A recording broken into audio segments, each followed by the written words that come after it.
अतीत से एक कानाफूसी डूबते सूरज की सुनहरी किरणें खेतों के विशाल टुकड़ों को सहला रही थी और खेत को एम्बर और कांस्य के गर्म रंगों में रंग रही थी। एक हल्की हवा लहराते हुए गेहूं के बीच से फुसफुसाती हुई गुजर रही थी, जो अपने साथ दो छोटी लड़कियों मैथिल्डे और फॉरेस्टियर की यादें लेकर आई थी, जो कभी इसी आसमान के नीचे हंसती और सपने देखती थी। समय ऋतुओं की तरह आगे बढ़ता गया और दोनों खिलती हुई महिलाएं खुद को एक नए अध्याय की शुरुआत में पाती हैं।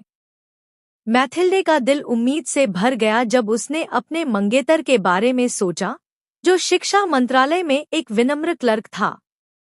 हालांकि वह धन संपत्ति से सुसज्जित नहीं था, लेकिन उसकी आत्मा दयालुता और दृढ़ भक्ति से जगमगाती थी, जो प्यार और सरल खुशियों से बुने भविष्य का वादा करती थी। जैसे जैसे शाम गहराती गई, फार्म हाउस पर लंबी परछाइयां छाने लगी। मैथिल्डे की उंगलियां फॉरेस्टियर की खूबसूरत लिपि वाले पत्र को पकड़ने लगी। इसकी तहों में ऐसी खबरें छिपी थी जो हमेशा के लिए उनके रास्तों को जोड़ती रहेंगी। फॉरेस्टियर की भी शादी होने वाली थी। उसका भविष्य खेतों से परे चमकते शहर में एक रईस से जुड़ा था।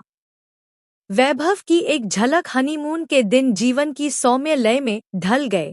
मैथिल्डे और फॉरेस्टियर हालांकि एक ही शहर में रहते थे, लेकिन शायद ही कभी एक दूसरे से मिलते थे। एक दिन मैथिल्डे को फॉरेस्टियर के घर आने का निमंत्रण मिला। जैसे ही वह अपने पुराने दोस्त के घर की दहलीज पर पहुंची, मैथिल्डे की सांस उसके गले में अटक गई। कमरा वैभव से भर गया। दीवारों पर अनमोल कलाकृतियां मुकुट में जड़े रत्नों की तरह सजी हुई थी।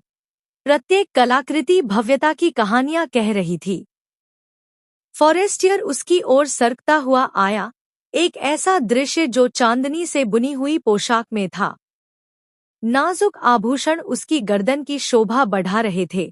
हर रत्न हर हरकत के साथ प्रकाश को कैद कर रहा था और छोड़ रहा था, जैसे सितारों ने उसके कॉलर बोन पर नृत्य करने का फैसला किया हो।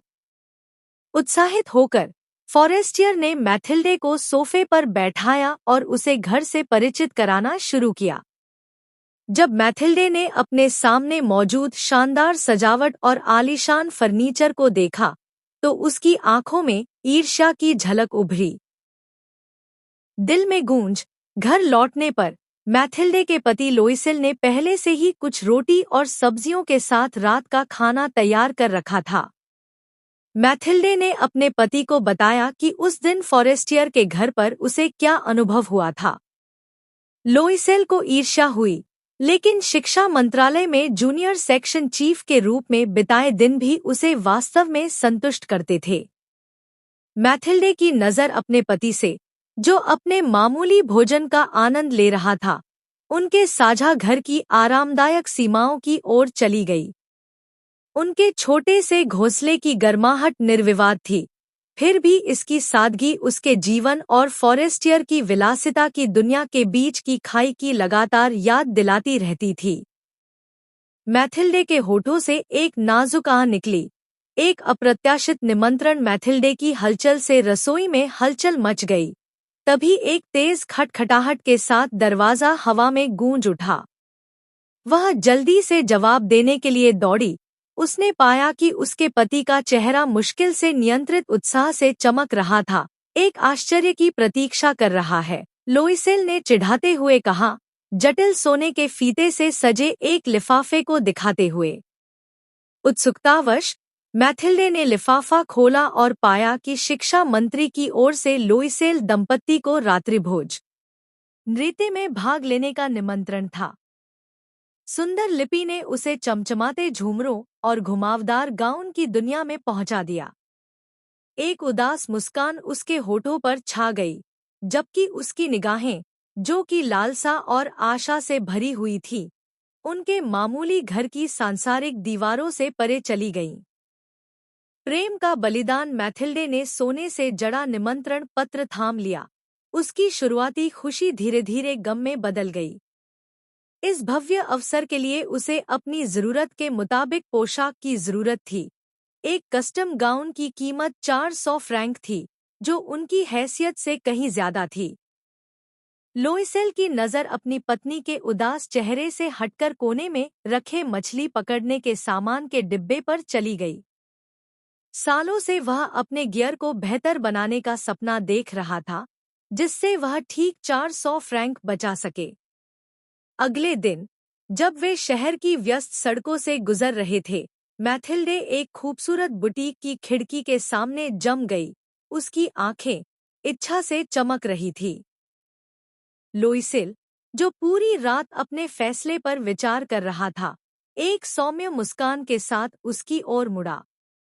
मेरी जान, उसने धीरे से कहा, क्या तुम्हें वह मछली पकड़ने का सेट याद है जिसे मैं चाहता था? मैंने जो 400 फ्रैंक बचाए हैं, वे अब तुम्हारे हैं। जाओ, अपनी सही पोशाक चुनो।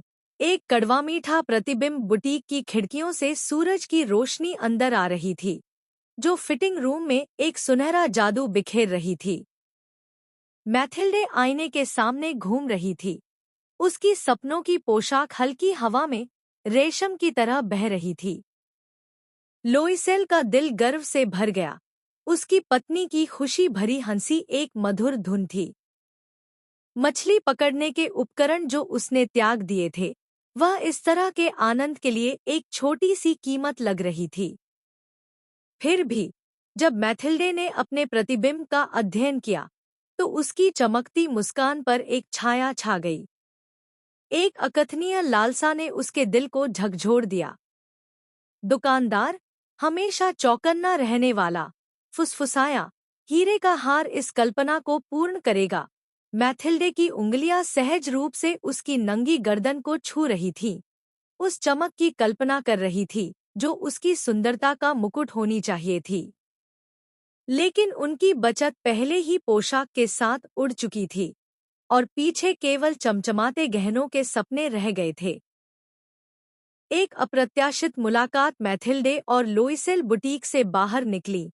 उनकी बाहों में एक बॉक्स था जिसमें उनका नया खरीदा हुआ गाउन रखा हुआ था। फिर भी, उनके चेहरे पर उदासी की झलक दिख रही थी, जहां खुशी का माहौल होना चाहिए था। मानो किस्मत ने बुला लिया हो। एक शानदार गाड़ी पास में आकर रुकी। मैथिल्डे, लोइसेल, फॉरेस्टियर का गर्मजोशी भरा अभिवादन हवा में गूंज उठा। फॉरेस्टियर, कितना सुखद आश्चर्य है। मैथिल्डे के होठों पर एक अनिश्चित मुस्कान उभरी।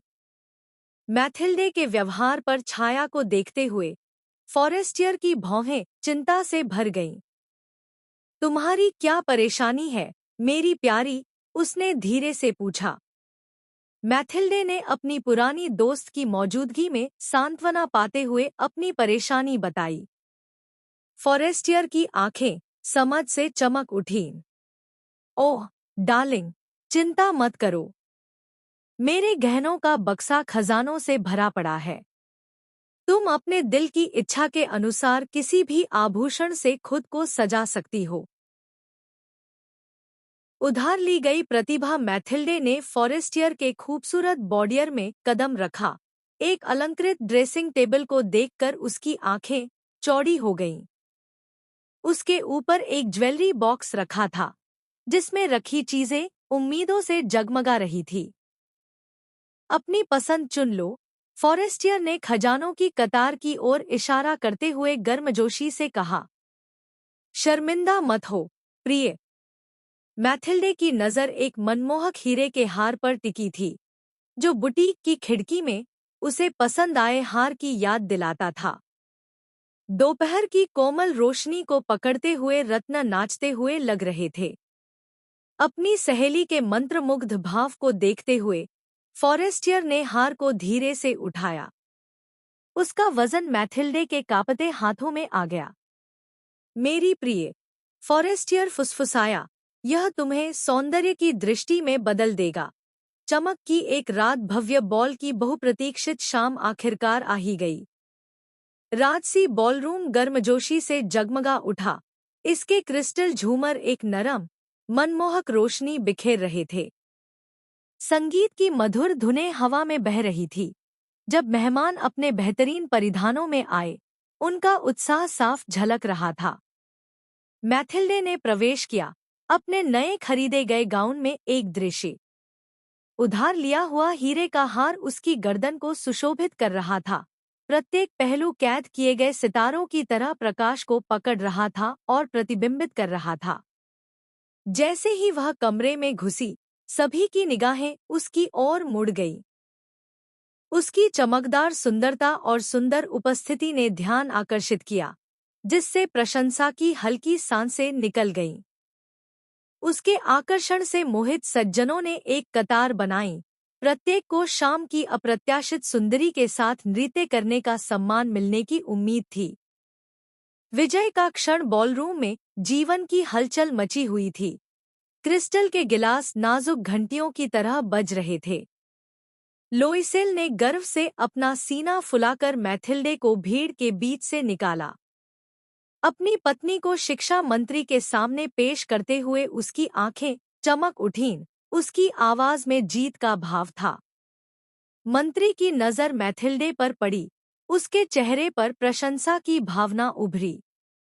मेरी प्यारी, उसने कहा, तुम एक स्वप्न हो और वह हार्या बहुत ही सुंदर है। ऐसा लगता है कि यह तुम्हारे लिए ही बना है। मैथिल्डे के गालों पर गुलाबी रंग की चमक छा गई। जब उसने धन्यवाद कहा, उसका दिल धड़क रहा था। मंत्री फिर लोइसेल की ओर मुड़े, उनके हमेशा सख्त चेहरे पर नरमी आ गई। लोइसेल, उसने गर्मजोशी से कहा, तुम वाकई एक भाग्यशाली व्यक्ति हो कि तुम्हें ऐसी शानदार पत्नी मिली है। ऊबड़-खाबड़ सड़क वाला घर जैसे ही भव्य बॉल समाप्त हुई। मैथिल्डे और लोइसेल आधी रात से ठीक पहले शांत सड़कों पर चले गए। उन्होंने जल्दी से अपने घर के लिए एक पुरानी, चरमराती गाड़ी को रोका। उनका मामूली घर दूर के एक क्वार्टर में था, जहां घुमावदार सड़कों के किनारे खुरदरे पत्थर लगे हुए थे। मैथिल्डे की आंखें चमक उठीं, उसका मन अभी भी शाम की खुशियों के साथ नाच रहा था। जर्जर गाड़ी अचानक हिली, जिससे दंपत्ति चौंक गए। क्या तुम ठीक हो, मेरे प्यारे? लोइसेल की आवाज में चिंता थी। मैथिल्डे ने आश्वस्त होकर मुस्कुराते हुए कहा, बस ये ऊबड़-खाबड़ सड़कें, और कुछ नहीं। उन्हें क्या पता था कि किस्मत ने अपनी चाल चल दी थी। जैसे जैसे वे आगे बढ़ रहे थे, मैथिल्डे के गले से हीरे का खूबसूरत हार चुपचाप फिसल गया। यह किसी की नजर में नहीं आया और नीचे ठंडे पत्थरों पर गिर गया, और गाड़ी रात में गड़गड़ाती हुई आगे बढ़ गई। एक लुप्त हो गई चमक मैथिल्डे अभी भी शाम की प्रशंसा में डूबी हुई थी। घर की ओर भागी, अपनी चमक को आखिरी बार चखने के लिए उत्सुक। जैसे ही वह आईने के पास पहुंची, उसकी उंगलियां सहज रूप से हीरे के हार की ओर बढ़ गईं, जो उसके गले में सजी थी। अचानक वह स्तब्ध रह गई। कीमती गहने गायब हो गए थे। उसके चेहरे का रंग उड़ गया क्योंकि उसके हाथ उसकी नंगी त्वचा को बेतहाशा खोज रहे थे। उसकी सांसों की आवाज सुनकर लोइसेल अपनी पत्नी के पास दौड़ा। उसने धीरे से उसके कांपते हाथों को पकड़ लिया और फुसफुसाया, चिंता मत करो, मेरी प्यारी। मैं अभी हमारे कदम वापस खींच लूंगा। वह हार बहुत दूर नहीं गया होगा। मैं वादा करता हूँ कि मैं उसे ढूंढ लूंगा। एक निष्फल खोज लोइसेल बाहर निकल गया। उसका पजामा रात की हवा में लहरा रहा था। उसने सड़कों पर खोजबीन की, हर पत्थर और दरार पर उसकी नजरें केंद्रित थीं। नीचे झुककर उसने छायादार कोनों में झांका और सड़क किनारे कूड़ेदानों की तीखी गहराई में भी झांका। कड़कती हवा उसकी त्वचा को काट रही थी, लेकिन उसकी खोज से निराशा के अलावा कुछ नहीं मिला। इसके बाद के दिनों में मैथिल्डे और लोइसेल ने अथक खोज शुरू कर दी। वे समाचार पत्रों के दफ्तरों में भटकते रहे। उनकी अल्प बचत कम होती गई क्योंकि वे हर उस प्रकाशन में विज्ञापन देते रहे जो वे खरीद सकते थे। हर सुबह आशा की किरण लेकर आती थी क्योंकि वे डाकिये का इंतजार करते थे, दिल प्रत्याशा से धड़कते थे। लेकिन जैसे जैसे एक सप्ताह बीतता गया, चुप्पी ही उनकी एकमात्र प्रतिक्रिया बन गई। हार की कीमत खोए हुए हार की खोज में लगी व्यग्रता बेकार साबित हुई। समय बीतने के साथ मैथिल्डे और लुइसेल के सामने एक असंभव विकल्प था। मैडम फॉरेस्टियर के लौटने से पहले उधार लिया गया गहना वापस लेना। जौहरी के शीशे के काउंटर पर सूरज की रोशनी नाच रही थी, जिससे रत्नों में आग लग गई। मैथिल्डे का दिल तेजी से धड़क रहा था। उसने एक हीरे के टुकड़े की ओर इशारा किया जो लगभग वैसा ही था। दुकानदार की आंखों में चमक थी जब उसने उसे सम्मानपूर्वक मखमल पर रखा और उसकी सुंदरता और कीमत की घोषणा की। 40,000 फ्रैंक। यह आंकड़ा उन पर वज्रपात की तरह गिरा, जिससे उनकी आखिरी उम्मीदें चकनाचूर हो गईं। लुइसेल ने अपनी हताशा को छिपाते हुए मोलभाव करने की कोशिश की। एक तनावपूर्ण बातचीत शुरू हुई, जिसका अंत दुकानदार की अनिच्छापूर्ण रियायत के साथ हुआ। 36,000 फ्रैंक, 1 सेंट भी कम नहीं। फिर भी यह राशि असंभव रूप से बड़ी थी, जो उनकी उम्मीदों और भविष्य को खत्म करने की धमकी दे रही थी। एक वादा पूरा हुआ घर वापस आकर लुइसेल परिवार ने अपनी बचत का हिसाब लगाया। लुइसेल की विरासत 18,000 फ्रैंक गायब हो जाएगी, जिससे हार के कर्ज का कुछ हिस्सा चुकाना पड़ेगा। उसे पता था कि यह तो बस शुरुआत है। अगले कुछ दिनों में उन्होंने अपने परिचितों से ऋण मांगा और अंततः पूरी रकम जुटा ली। पैसे हाथ में लेकर वे जौहरी के पास पहुंचे। दुकानदार ने हार को सावधानी से डिब्बे में बंद कर दिया। मैथिल्डे का दिल धड़क रहा था और वह मैडम फॉरेस्टियर के पास पहुंची। अपनी चिंता को छिपाते हुए उसने डिब्बा लौटा दिया, क्योंकि उसे पता नहीं चल पाया था। जैसे ही मैडम फॉरेस्टियर ने उसे स्वीकार किया, मैथिल्डे को राहत की लहर महसूस हुई।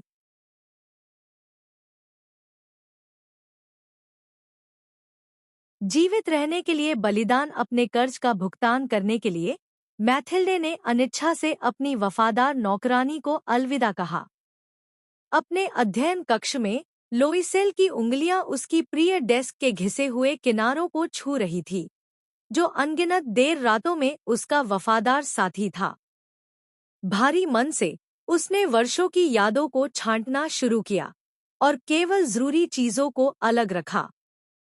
अपने जीवन को छोटा करते हुए दंपति ने एक मामूली अटारी अपार्टमेंट में शरण ली।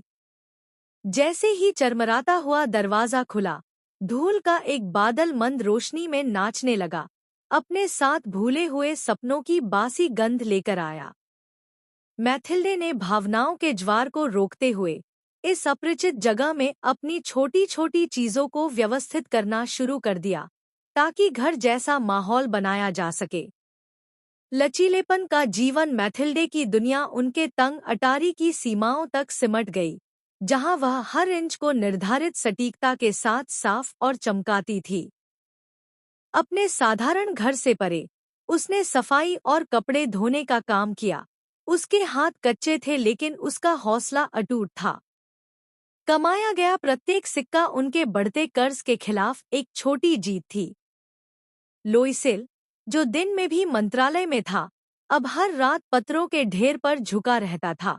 उसकी कलम उनकी आय के लिए एक छोटा सा पूरक लिखती थी। उनके बोझ का भार भारी था, फिर भी उन्होंने झुकने से इनकार कर दिया। शांत क्षणों में वे मौन समर्थन की झलकें साझा करते थे। उनका साझा दृढ़ संकल्प उन्हें एक उज्ज्वल भविष्य की ओर मार्गदर्शन करने वाला एक प्रकाश स्तंभ था। भाग्य की क्रूर विडंबना एक दशक तेज नदी की तरह बह गया। आखिरकार उनके सारे कर्ज बह गए। मैथिल्डे की खूबसूरती समय और मेहनत की वजह से फीकी पड़ गई थी। कई सालों बाद पहली बार टहलते हुए मैथिल्डे ने खुद को धूप से भरे पार्क में पाया। अचानक चांदी की घंटियों की तरह झंझनाती हुई हंसी उसके कानों में पड़ी। उसने ऊपर देखा तो एक शानदार महिला एक बच्चे के साथ खड़ी थी, मैडम फॉरेस्टियर। दिल की धड़कन की झिझक के बाद मैथिल्डे अपनी पुरानी दोस्त का अभिवादन करने के लिए उठी। मैडम फॉरेस्टियर ने रुककर कभी चमकती हुई मैथिल्डे को पहचानने की कोशिश की। गहरी सांस लेते हुए मैथिल्डे ने अपने दशकों पुराने रहस्य को उजागर करने का फैसला किया। धीमी आवाज में उसने खोए हुए हार और पुनर्भुगतान के कठिन वर्षों की कहानी सुनाई। जैसे जैसे कहानी आगे बढ़ी, मैडम फॉरेस्टियर के चेहरे पर अविश्वास के भाव उभरने लगे। एक कोमल आवाज में उन्होंने एक सच्चाई बताई जिसने मैथिल्डे की दुनिया को हिलाकर रख दिया। वह हार सिर्फ एक नकली हार था, जिसकी कीमत 500 फ्रैंक से ज्यादा नहीं थी। हार का मोचन मैथिल्डे के जर्जर चेहरे को देखते ही फॉरेस्टियर की आंखें चौड़ी हो गईं। उसका दिल अपराध बोध और करुणा की लहर से भारी हो गया। यह एहसास कि उसके नकली गहनों ने इस जोड़े की किस्मत को इतना बदल दिया है, उसे वज्रपात की तरह लगा। उनकी अटूट ईमानदारी से अभिभूत होकर फॉरेस्टियर ने धीरे से मैथिल्डे के कांपते हाथों में हार रख दिया। मैथिल्डे की आंखों में आंसू चमक उठे जब उसने उस वस्तु को देखा जिसने कभी उनके दशक भर के कष्टों को जन्म दिया था। अब चमकता हुआ धागा न केवल उनकी कठिनाई का प्रतीक था, बल्कि उनकी अटूट भावना और सम्मान का भी प्रतीक था। एक नई शुरुआत हार वापस पाने के बाद मैथिल्डे और लोइसेल ने अधिकार के बजाय मुक्ति को चुना। उन्होंने इसे बेचने का फैसला किया और इस तरह एक दशक पुराना अध्याय समाप्त हो गया।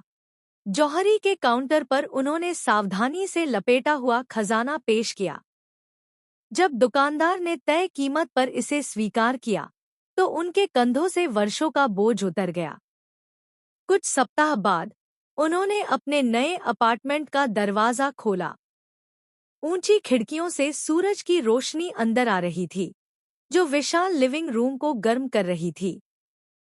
दूर से आती पक्षियों की चहचहाहट ने उनका घर में स्वागत किया। हाथ में हाथ डाले मैथिल्डे और लोइसेल ने अपनी नई शुरुआत की, साथ मिलकर एक खुशहाल कहानी लिखने के लिए तैयार।